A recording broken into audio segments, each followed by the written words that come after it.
Okay, so I want to summarize tonight's episode and this video with one statement, and that is Sierra just handed Sarah the $1,000,000 on a platter. So, Sierra wanting to maintain camaraderie with Sarah and to prove to Sarah that she could trust her going forward, Sierra told her that she had the legacy advantage, and that she could will it to someone if she's voted out of the game, or she could use it when there's 6 players left. So initially Sarah saw that as proof that she could trust Sierra and saw it as a reason to potentially keep Sierra around.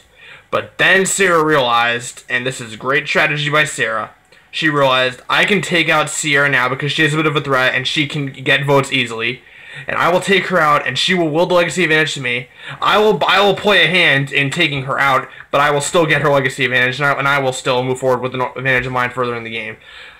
A great strategy by Sarah. So now by extension, you heard it here first. Sarah is winning this fucking game.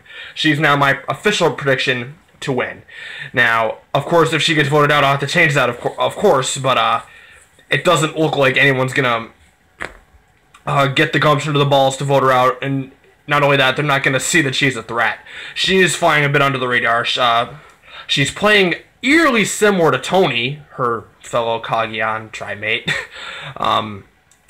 but she's not doing it in a very open, sporadic, and kind of like conniving way. Just flying very under the radar, just solid strategy and playing every situation perfectly. So now I don't know what this spells for Brad and his alliance with Troyzan. I don't know what this spells out for Andrea, who I'm glad is still in the game, and same thing was for Ty and Michaela, who we know are solid for right now, and Suri. But yeah, Sierra just handed Sarah the $1,000,000 on a platter. So it'll be interesting to see how these last 2 episodes unfold. And yeah, Sarah's my prediction to win, barring she doesn't get voted out, which I highly, highly doubt is going to happen at this point. And Sierra, as decent of a player as she is, and despite having a decent enough strategy of playing with players that she despised, she even proved that in tonight's episode by wanting to work with Michaela, even though we know, and she said it repeatedly throughout the season, that she doesn't like Michaela.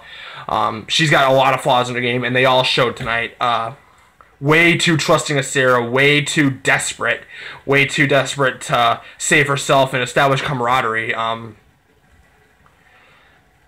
She kind of became this like middleman. Like, she wants to play with players that she despises, which she did in Worlds Apart, and then this time around she's doing that to an extent, but she's also real desperate to play with players who she thinks she can trust for the sake of trusting people, so she can stay in the game.